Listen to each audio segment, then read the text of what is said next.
Well, good morning, everybody, and grateful that you're here. And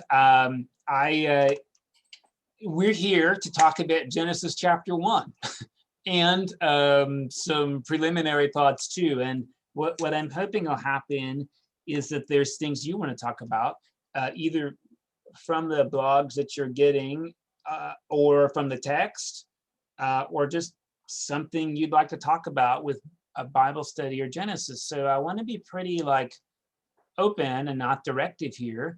And I'm going to presume that you've read the first chapter of Genesis. This morning we read the first 10 verses of chapter 2 in the earliest one, and see if there was something that particularly struck you this week, or could have been positive or negative, or maybe you've read this text before, or you read it again this week and something stood out to you that you'd like to either discuss or comment on. That's really open-ended. I'm sorry, I'm kind of terrible at this, but I want to really leave it open to see what's going on in your thoughts and hearts.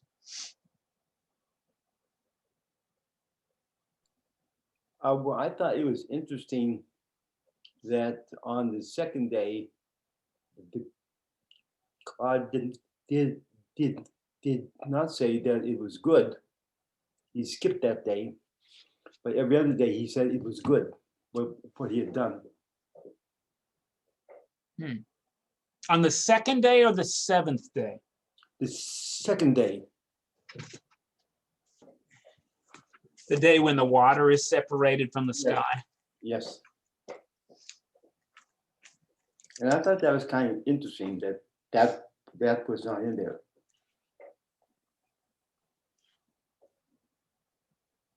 Yeah, it probably has to do. No, that happens. Doesn't it happen? I don't think so. Oh, you're right. You're right. It probably has to do, right, with that image of water as chaos. It is funny though, right, that the separation is inherently something very good, but we don't get that phrase. Thank you. Yeah, thanks for bringing that up. Why is water considered chaos? Yeah, it's a great question. I think probably because when you live in an area, and I think this is really helpful having lived in Southern California. Southern California, of course, is a really similar sort of landscape to Israel. And many of you may know, if you know your San Diego geography at all, like La Jolla homes, La Jolla is where you want to live, and those homes, probably the median price is like $2.5 million, and they're built on these. I don't know, Lewis and Kathy, about echo. I don't hear any echo, but everybody's muted but me. Is it better? Anyway, La Jolla homes are built usually on top of kind of relative hills, and you can see the ocean, and they're gorgeous. The hills are all like decomposed granite. And if it floods, what happens is the houses wash right down the mountain, because it's a semi-arid environment, and too much water overwhelms the soil. Not enough water means there's a drought and nothing can grow. So water is really important, and it's basic, but it's also like semi-capricious. In the land of Egypt, water is not so chaotic because, hey, there's the gift of the Nile every year. Right? I mean, that's the deal. In Mesopotamia, water a little less chaotic because they had the Tigris and Euphrates rivers particularly, and those show up in Genesis 2. And there's quite a bit of a canal building that goes on, not aqueducts, that's not really the right word. The right word is really a qanat, Q-A-N-A-T, that they were able to irrigate fields with. But in the land of Israel, as we call it today, you lived and died by the water. And there's these things called wadis, W-A-D-I. They're dried out river beds. And when it rains, those things they're scary. I mean, flash floods. But when there's not enough and you step on them, they just crumble. So there's a lot going on with soil, particularly when you think through that. Your average diet was 90% bread. So these are people really that had been domesticated by wheat. And if wheat is not really a great semi-arid crop. It does a lot better in like Nebraska. But that's what people ate. 90% of their diet was a 2-pound loaf of bread they ate every day. So I think that's part of it. Chaos is the important word. Water is not evil, it's chaotic. Sometimes those two go together, but sometimes they don't. And we often think of water pretty tamely because we use it in church for baptism, but consider that baptism was really like on the edge.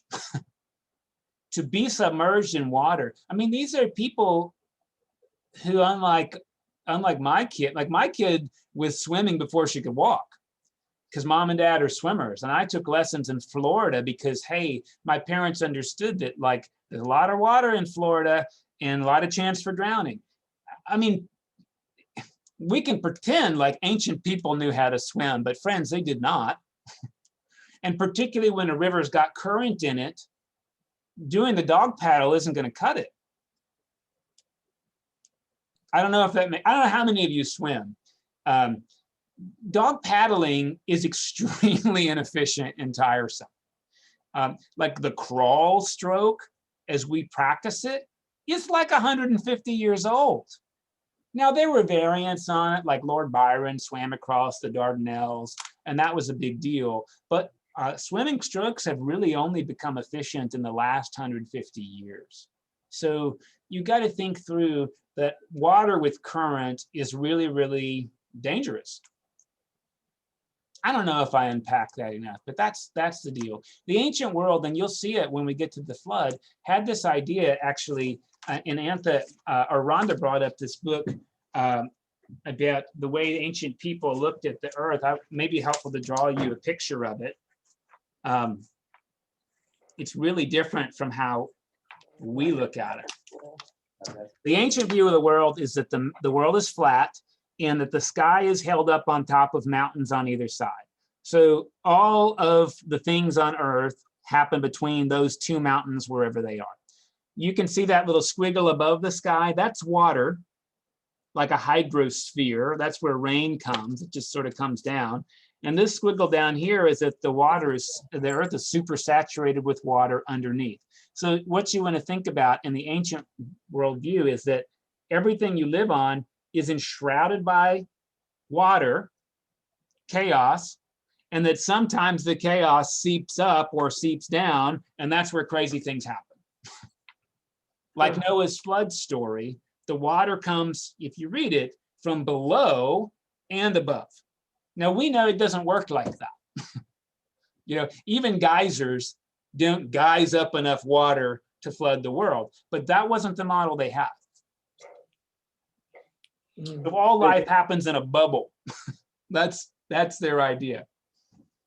And they also believed that there were lots of sea monsters out in the ocean, which they were afraid of, and they felt that if you go out so far, you'd fall off the end of the earth. Yeah, and they had real sea monsters next to them that we don't have. Do you know? I wish Rena were on the call. The most dangerous animal at the zoo. Do you know which one is the most dangerous animal? It is not the polar bear. Hippo. It is the hippopotamus. That is a sea monster because it weighs like 2 tons and they're ornery all the time. So when you're in a wooden boat, a hippo is like the biggest disaster. And its partner is like the 18-foot long crocodile. You can watch that National Geographic where like the wildebeest run across the Nile, and like a crocodile will bite down on a 1,000-pound wildebeest and it's gone. That's a sea monster right there. Proof of the pudding. Pablo Escobar built a zoo in South America. I don't know if you know this. I wanted to add that.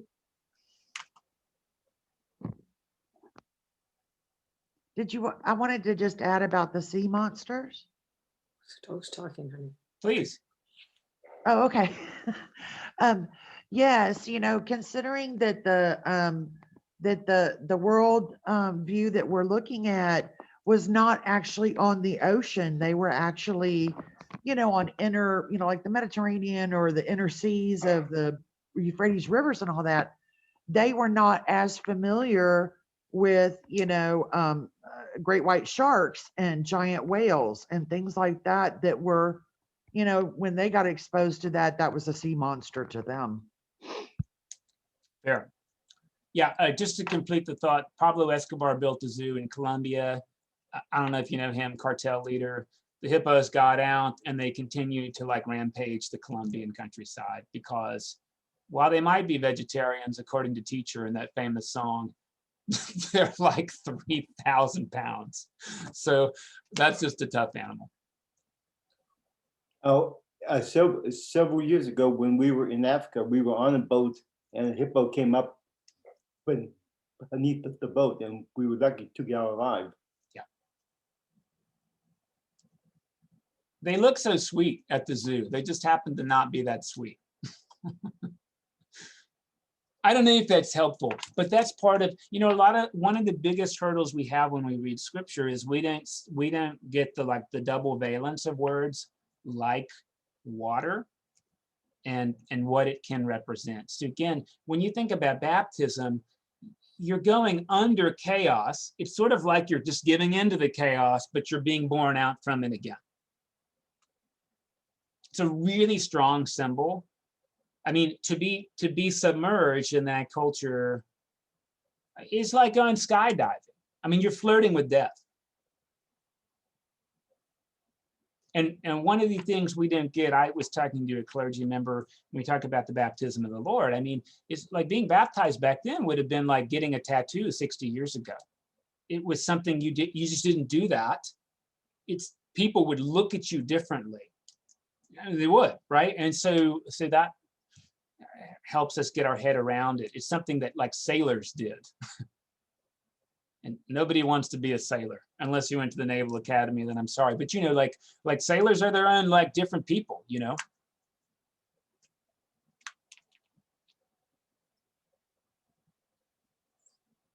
Sorry for talking so much about hippos. No, but that might explain. Oh, go ahead. No, if water is chaos and he separates it, would the sky be chaos too? No, I think the idea is that, I mean, I don't know if I expressed this really well. The way I talk about this with kids, and I wish I had a transparency, is imagine that you've got like a Crayola package of 124 crayons, and you use every single one and like color over a piece of paper. It'd just be a gobbledygook mess, right? Like it will be chaotic because no color can stand on its own. So what happens in Genesis 1, particularly, the word is not create throughout, the word is separate. And it's sort of like if you stacked up a bunch of transparencies, I think it would be the best of colors, and you start to pull transparencies off, well, instead of mess, now you'll have like red, but you'll still have a big brown thing. And then you can pull out yellow, and then you can pull out blue, right? So the chaos, I think, is that everything is swirled together. Like, try to imagine that light and dark, there's neither light nor dark, which your brain is not going to be successful at, right? I mean, how can there be neither light nor dark? But that's what the text is saying. Everything's been put in a Vitamix. And so then what God is doing is using filters to strain out the sky from the gobbledygook and to strain out the earth from the gobbledygook. So it's not like the gobbledygook is even, it's not evil. It's the trick is nothing can be itself. It's all in the swirl. So what God does is makes room for everything to be itself. The other question that I have is, we think it's called the creation story, but God isn't really creating something out of anything. He's creating something from what's already there. Is that correct? Well, yeah, and it depends what you bring to the text. So I argue this, the rabbis argue it. This is not the creation, like the ultimate story. It's in beginning to understand what we've got. And Moses Maimonides, I think I mentioned this, is the one who came up with the idea of creatio ex nihilo, creation from nothing. I mean, ultimately that probably happened. It's just that that's not what the text describes, right? The text we've got is not creation from nothing. It's creation from slurry. I mean, eventually, right? How did the slurry get there? Well, the Bible doesn't care. It would have told us. What the Bible cares about is we find ourselves in the middle of chaos, and what is God going to do about it? Which I think is pretty true to life, actually. Claire, you've got your hand up. Good morning. And I hope this isn't, if I need to table this comment, let me know. But one of the things that I have frequently found so interesting about the Genesis story that's described in Genesis 1 is that as a scientist, engineer, the more and more that we learn from NASA and from, learning about the possible Big Bang and creation it's for me, it's very organic the way it's described and pretty accurate. It's pretty accurate of the series, at least the series of the types of events that occurred to get to where we have humans and animals on land. And I find that really interesting that's my observation. Yeah, I think it's a great observation. And I know I've spent a lot of time talking with Lila about this because she's our physicist, right? I mean, what's really interesting essentially is in the rabbinic understanding, the first thing that God makes is time. And that's what Stephen Hawking says. It's meaningless to talk about what we have until you talk about time. I mean, time begins at the Big Bang. That's what Stephen Hawking says, right? And you have to have one to have the other.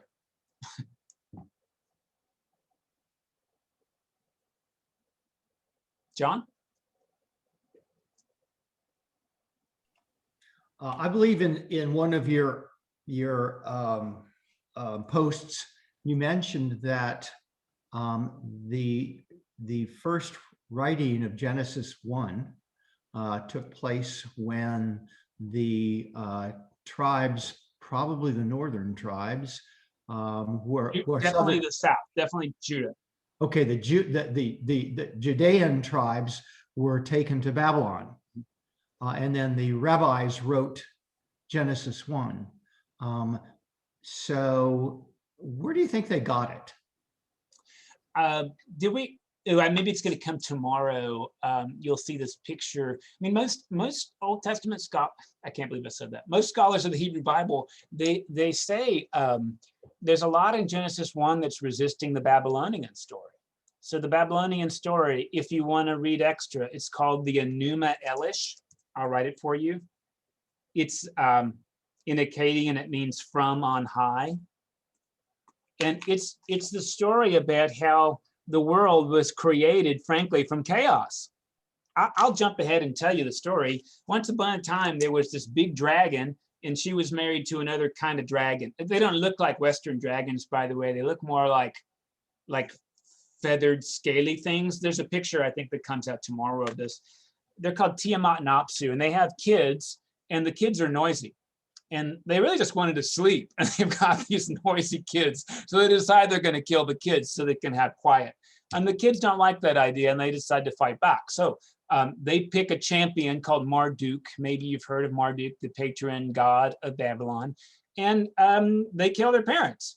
And they take the corpses of the parents. And they cut Mama in half. And her bottom goes into the land, and her top goes into the sky. And then they use her blood to make human beings who can then cultivate animals and feed them. So it's real messy and bloody, and humans are like pawns of the gods. And when you read Genesis 1, it's not like that. It's intentional, and it's good. And humans are not made to feed God. Humans are made in God's image. I mean, I guess you could say that in the Enuma Elish, people are made from gods, but that's different from being made in God's image. So most scholars will tell you that Genesis 1 is resisting the culture in which the exiled community finds themselves.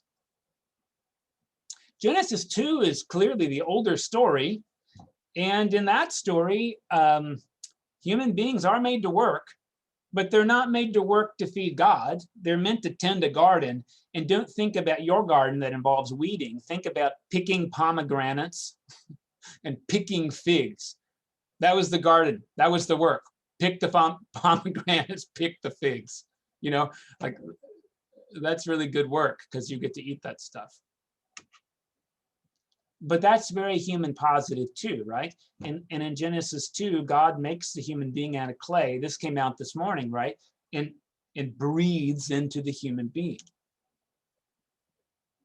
This is why I love write one language. I'm probably the only priest that when we go to the clergy gathering and the bishop says, "The Lord be with you," I say, "and with thy spirit." It's a superior phrase in every way. I also like being obnoxious, but it's superior, right? Because the word thy is you intimate instead of you formal, right? The word you is the formal in English. Thy is the informal personal. And spirit really just means breath. So may God be in your breathing. That's a lovely phrase, don't you think?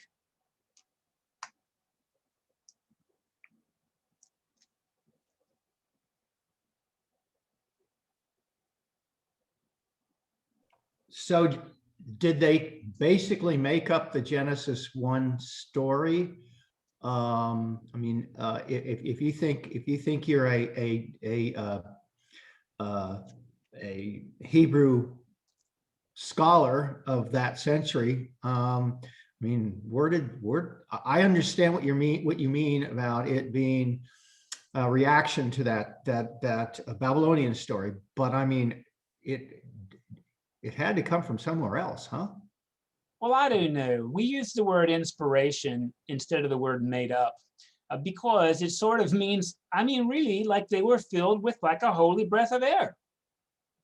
And you know what a difference as a runner a second wind will do for you. So like this is your second wind in life. Like you get the second wind. Here's this dominant narrative.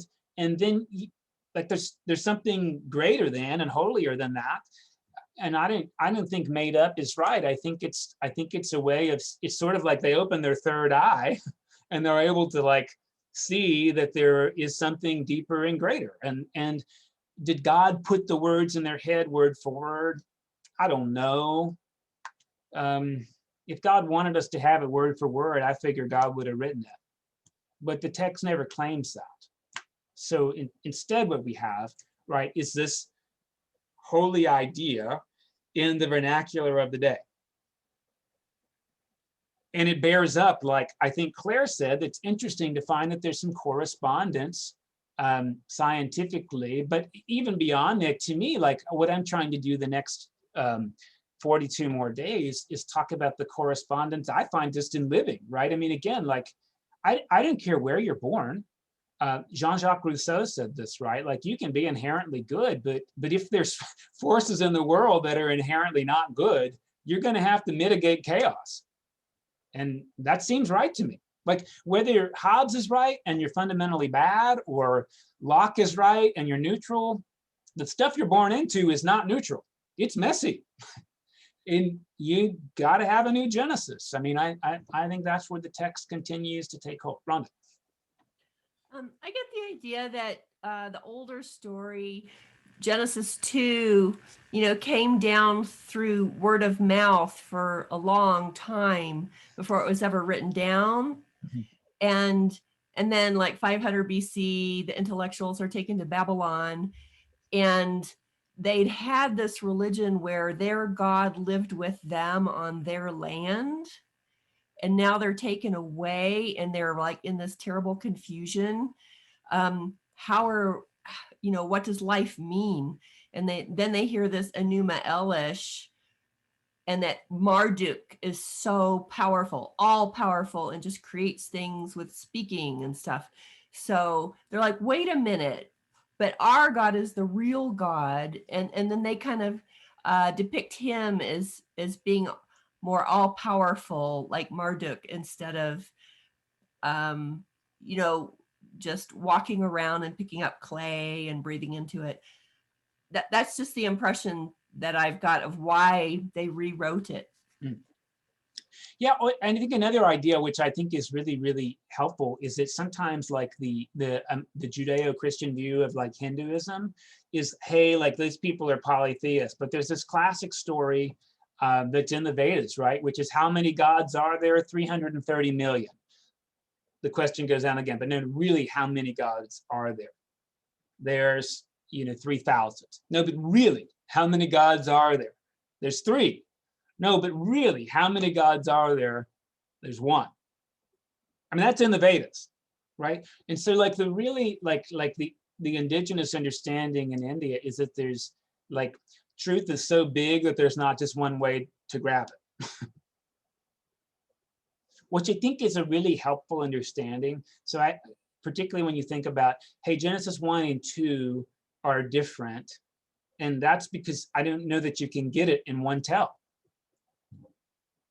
And there's some really lovely and wonderful things that happen in both story, right? I mean, the intimacy of Genesis 2 and God breathing life into the clay is gorgeous. And then there's the creative power of the word, right? And it's one of those things that we marvel at, and what we often forget, right, is how destructive our own use of language is.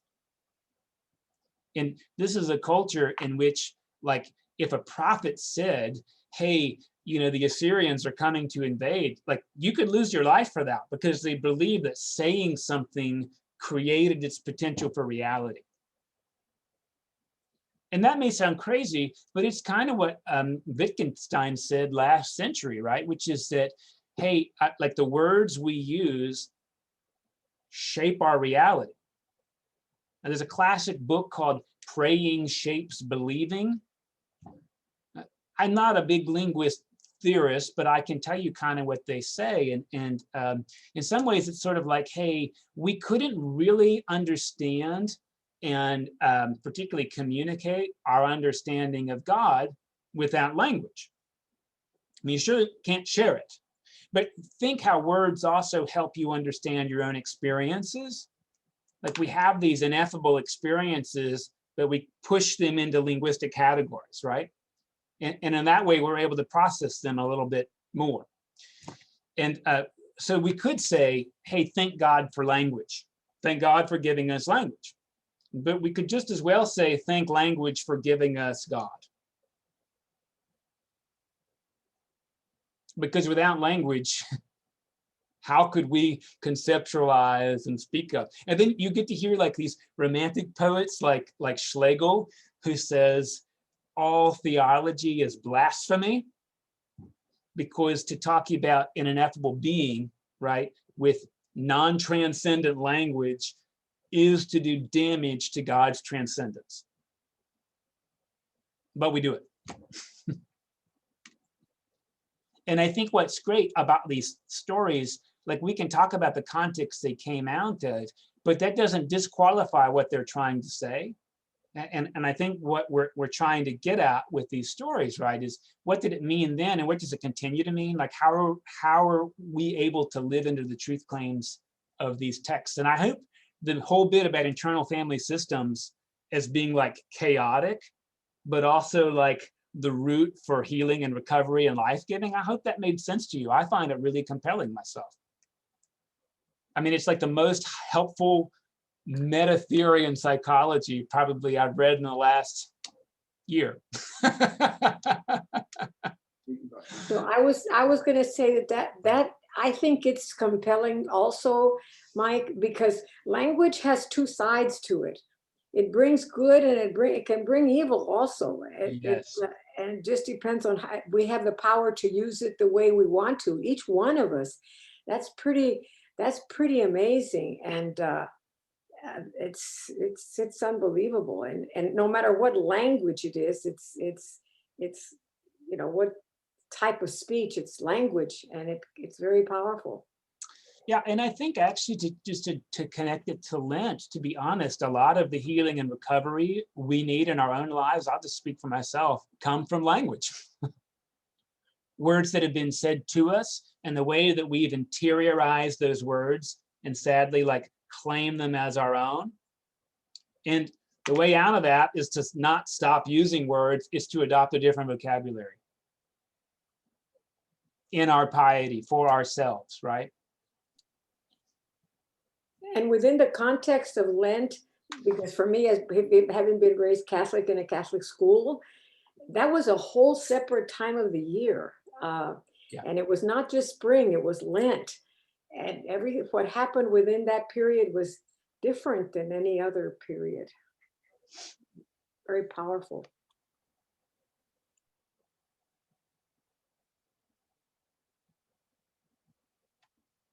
John, please. Genesis 1, one of the interesting lines from Genesis 1 that I found, at least it was interesting to me, was that to quote it from the Bible I'm looking at, it said, "And to every beast of the earth and every bird of the air and to everything that creeps on the earth, everything that has the breath of life, I've given every green plant for food." Mm-hmm. At no point does it say that the animals and the creeping things were made for food. It almost implies that, at least in this text, we are to be vegetarians and not necessarily yeah, you'll read omnivores. You will read that some more, and I don't know. You can dismiss me as crazy. I mean, I do think that there's a really strong read that God's intention is that people are vegetarian, along with animals as well, and that maybe that changes after the flood. I mean, that's where the story changes it. That people are allowed to kill animals because we can't help but be violent, so we have to do it like really carefully.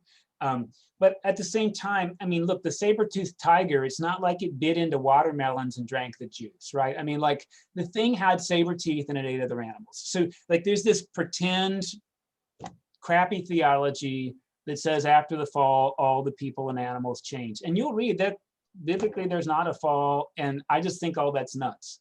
But I do think, and this happens when you read kosher food law, people are not allowed to eat omnivores. Like if you're Jewish, you're really supposed to only eat ruminants. What animals are ruminants?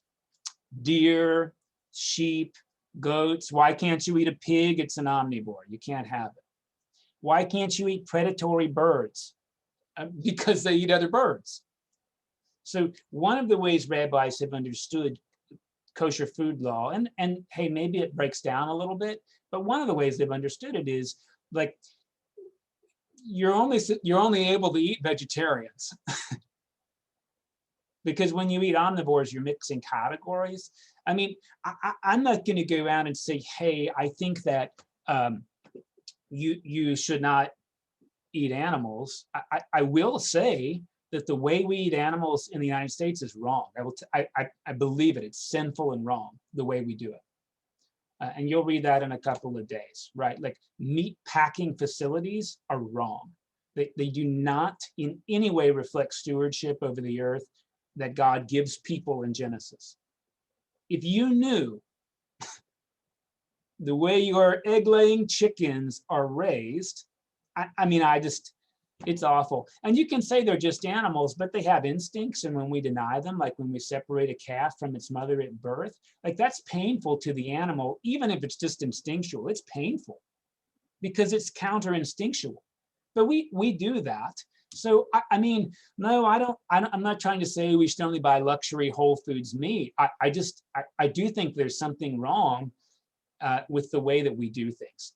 Rabbinically, you can't buy meat from a CAFO. It has to be killed by a rabbi.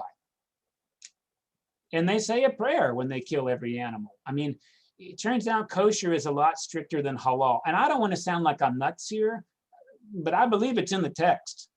And the first priests, you realize, were the ones that killed the animals because it was considered a holy thing to do.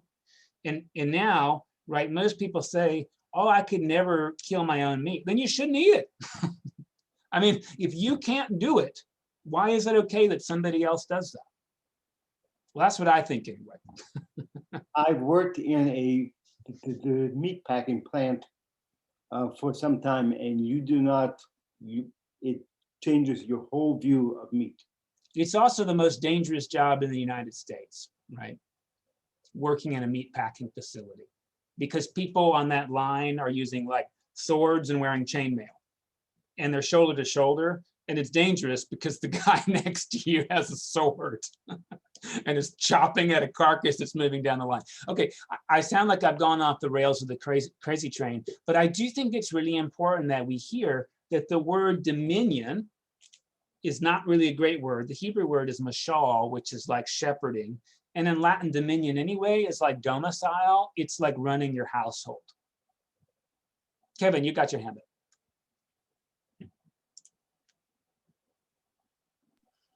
Yeah, the irony about the discussion of how we treat animals, how we should slaughter them and what have you, is if we actually got away from the industrialization that is the problematic portion here, right, meat would be more expensive. But you know what? We're eating too much of it. So well, that's the other thing we didn't realize, right, is in the ancient world, people ate meat on feast days. And I don't mean every Sunday. I mean, they had meat on Yom Kippur, and they had meat at Passover, and they had meat during Sukkot. They had meat like 7 or 8 times a year because meat was so valuable. And what we've done is we've made meat really, really accessible. You know, even in the monasteries, unless you were doing manual labor, you didn't need meat because the monks reasoned like it was expensive and you didn't need it. Look, if I weren't on the heart diet, I would eat meat. I would, but I do buy my meat live, like at a cattle auction. And I buy it from kids at the 4-H because I know how they've treated it and I know how it's going to be slaughtered, or at least it's a little better. You know, like kids grew up massaging and pampering this animal and giving it really the best life that they could. And, you know, we all make decisions, but I do think, again, if you saw what a feedlot looks like, it's really disturbing. Like, it's just disturbing. And I think Genesis is about that. I mean, I do. I think it's inhumane to raise an animal inhumanely. John. How do you think they got from that line in Genesis to it being acceptable to eat meat? You get it after the flood. Noah kills an animal. And it's interesting when you read Genesis 6, like the description of human beings, God sees that every intention of human beings is turned towards violence. That's an incredible indictment, isn't it? I mean, it's an old story. I hope it's not true, but sometimes I'm afraid it is. So Noah kills an animal and now it's okay. Yeah, basically. Oh, jeez. Anthony?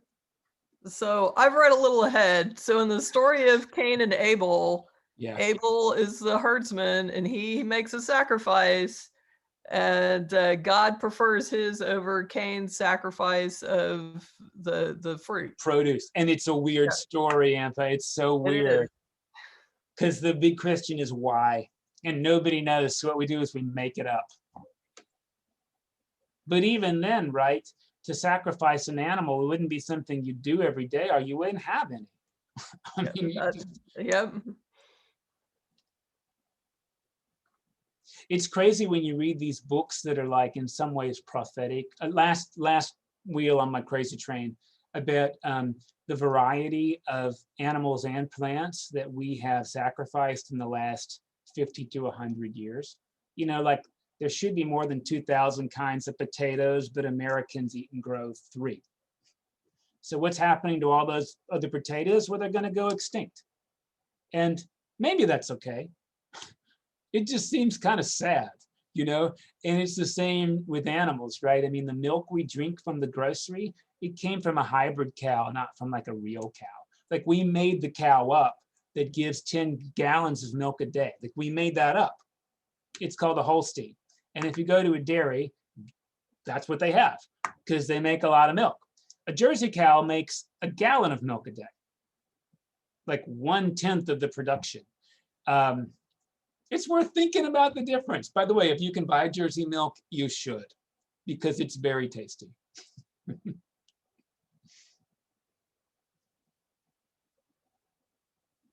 Lila, I am getting your text. I don't know what to say about Genesis 1 and how it echoes the prologue to John's gospel. I mean, say more what you mean. Everything was created by the word. Is that what you're thinking about? And word isn't really like a different thing in Greek. I mean, the word logos is a Platonic idea about like the universal ordering principle. Maybe it is language, actually. I don't know. But Jesus is called the Logos. And this, I think, is helpful to remember, right? Is that the Bible often gets called the Word of God, but the Word of God is Jesus. I mean, that's what we believe as Christian people.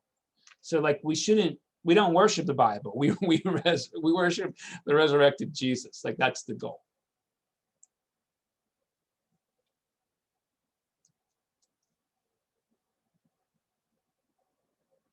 Ampa? All right, so to change the subject, I am reading a womanist commentary along with this. So this is the feminist/womanist commentary for the week, that the author of that points out that in the beginning, God's spirit or God's breath is hovering over the water, and that the word for spirit in Hebrew is feminine. It is. And that therefore, this author concludes that wanting to employ feminine imagery and words for God is being a biblical literalist and not radical at all. Thank you. And you know, there's this great image from the Kabbalah too, right? This comes from the Zohar, that's that text, mystical Judaism, that says that when God wanted to make room for the world, just like a pregnant woman, God made space within God's self. And that's the word, like a pregnant woman, which is really weird because women can't be Kabbalists by the rules, right? But God is like a woman by making room for new life and nourishing it. So yeah, it's great. I mean, to be honest, like what a lot of people like to do is say like spirit is feminine. You know, in Greek, the word pneuma, it's gender neutral, like it's in the neuter gender. The linguistic argument is crazy. I mean, I just think the bigger argument, right, is that human beings, male and female, are created in the image and likeness of God. I mean, the text claims that. So if that's the claim, then it seems like feminine terms are important to complete the way that we think of and discuss the image and likeness of God. Otherwise, we'd be leaving parts out. And I have to say, my wife sent me this really interesting commentary like maybe 2 weeks ago. We're all really familiar with like the 4 F's, like fight, flight, freeze, reproduction. These are what people do like in stress. But my wife read this article and said that's usually the 4 F's really apply to men in stress. Women tend to build coalitions, which is really like, it's really interesting to think that, hey, like there's the 4 F's and the C. And sometimes we would really benefit from building some coalitions. I wrote this crazy thing with my wife when we were in seminary, which is contrasting like the ways in which violence happens in male bodies and female bodies. And I don't want to be nuts, so forgive me for saying this, but like the most violent thing I've ever seen is my daughter being born. Even from the get-go, the violence of growing a child in your body, the violence that does to your body is like unparalleled. and I wrestled in college. I mean, my wife's body will never be the same. The difference, though, right, is that feminine violence results in new life. So that's interesting to think about, right? Usually as a male, the violence I know in masculinity means somebody's going to lose. That doesn't mean men's inferior. I don't mean that. I just mean like one type of violence is creative and the other, nah.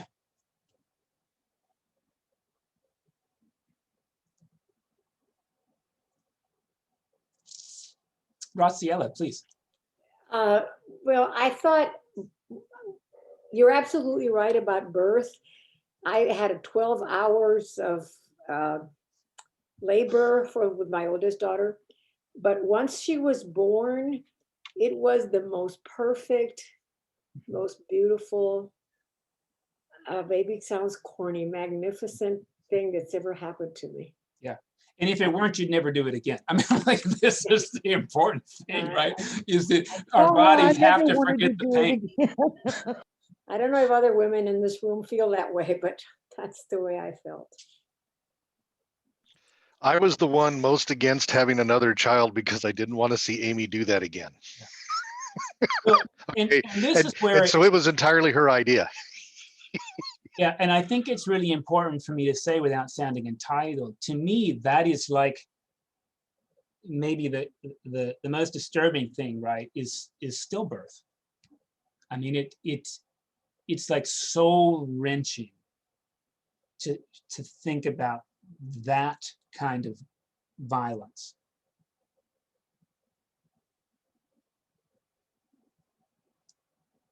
When we were in the adoption cycle, we were with two other couples, and one of the couples had something like 10 plus miscarriages. And I was 26, and I have to admit, I had this thought, like, why does she keep doing that? And it was so, I didn't even know how disrespectful that thought was, because I didn't know. And just the grief of this other couple was just so difficult, and becomes real to think about again, like the way it's supposed to work. And not everybody gets that. And it's not anybody's fault. And then we have a lot of these metaphors about childbearing, and I use them too. I mean, I use them because it worked out for us the second time the way it was supposed to work, and it's wonderful and it's great, but not everybody gets that. And that's a hard reality to hold on to. And again, that's another function of language, right? I mean, I'm aware, again, a lot of like my theology comes from, frankly, being a parent, and positive and negative. But some people couldn't do that. And I will tell you, having done it both ways, for me, adoption is categorically nothing like having had a biological child. I don't mean it's bad, it's just different. Even chemically, it's different. Like what your body naturally does chemically is different. It's not better, but it's different.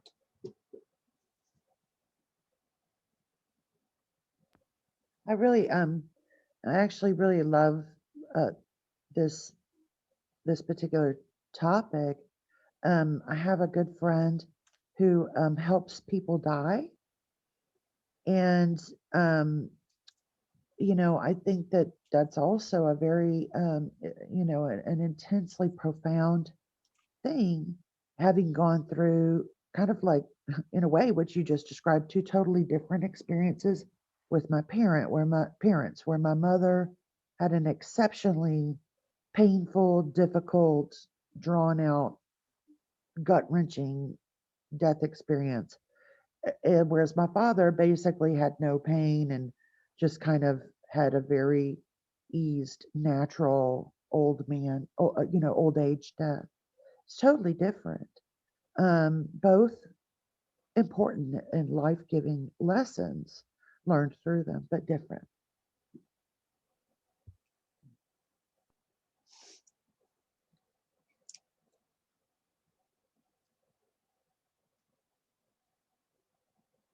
Okay, I've got to ask, what do you think about Sabbath in the rabbinic understanding? Was that in any way enlightening or helpful for you?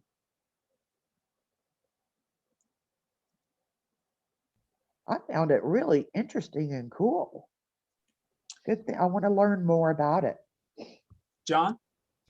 I think that at least if I read it the way you intended to write it, the seventh day is not over. The rabbis say that, absolutely. So I'm just curious if we can do this as sort of our closing thought about this. What's a Sabbath moment for you? And this is like personal sharing, and you don't have to share, but like the way I wrote about it is the Sabbath is when God stretches out to fill up time. And particularly I wrote about being a kid and getting his queen size bed when I was this little bitty thing and trying to fill up the mattress as best as my little body could do it. I think that's a great image for what Genesis is talking about God doing. Where have you, it doesn't have to be a regular thing, what's been one of those moments where like you stretched out into time?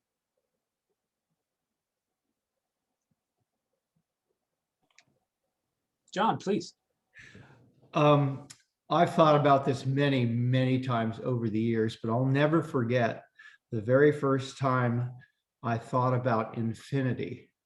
And I was probably about 15 years old, and I was in my room, and there was a red carpet in the room, and I was sitting cross-legged on the red carpet, and I turned the lights out, and I thought about infinity, and it scared the dickens out of me. I couldn't imagine what nothing ending meant, and it was very uncomfortable.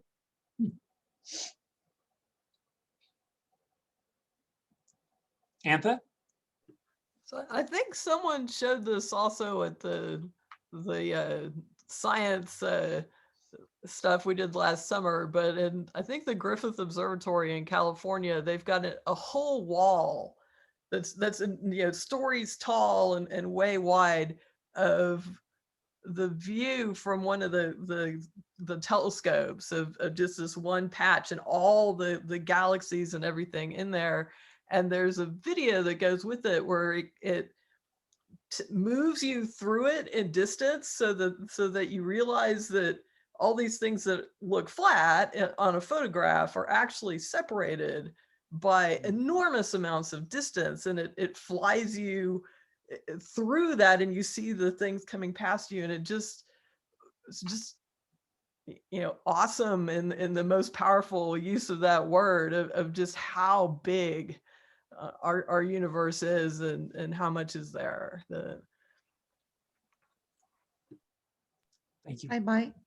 Yes, Claire, please.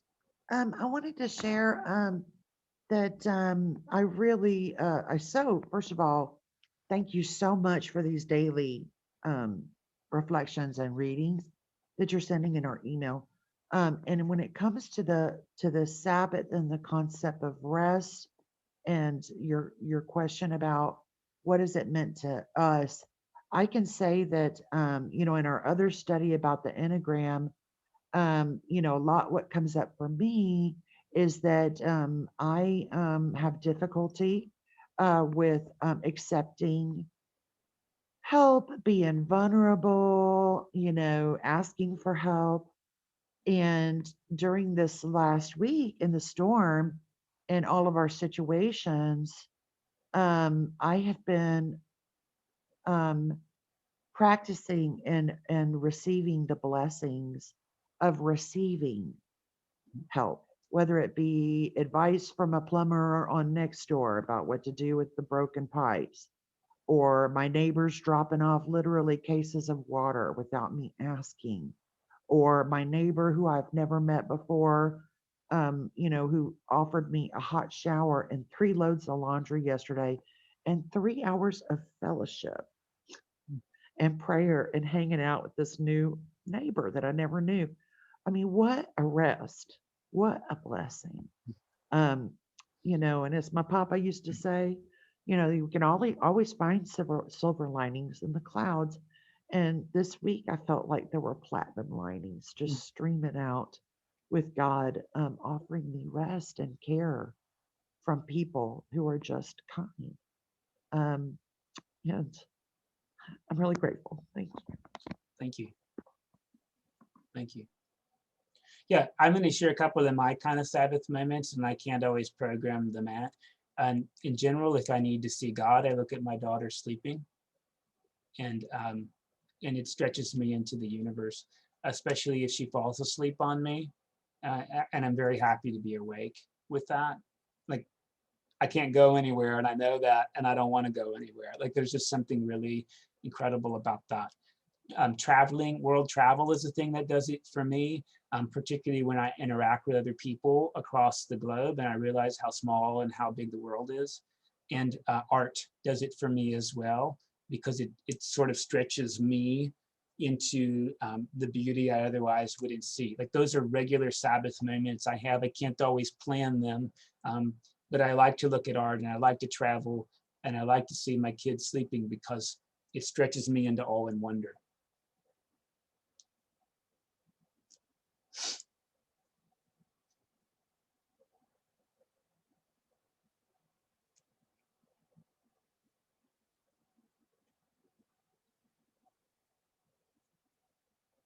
Graciela?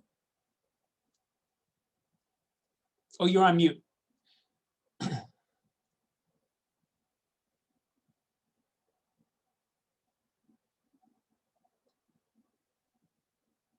You got to move the mouse to the bottom left of your screen. Yeah, Tim's got you, I think. Okay. There you go. Thank you for waiting. When I first became a grandmother, and then I've got 5 grandkids, and every time, and I still feel that way about them. There's just a special connection and I have 2 daughters that we have a great relationship and all of that, and I love them. But the grandkids have a special, different, I don't know if anyone else or his grandparents are in this room, but it's this very different feeling. So thank you for listening. Thank you. Anthony? I am not a grandparent, but I will tell you one of my best memories is after we had George, who's my parents' first grandchild, seeing my father look at my mother looking at my son, and just how much joy him seeing her seeing him was amazing. Thank you.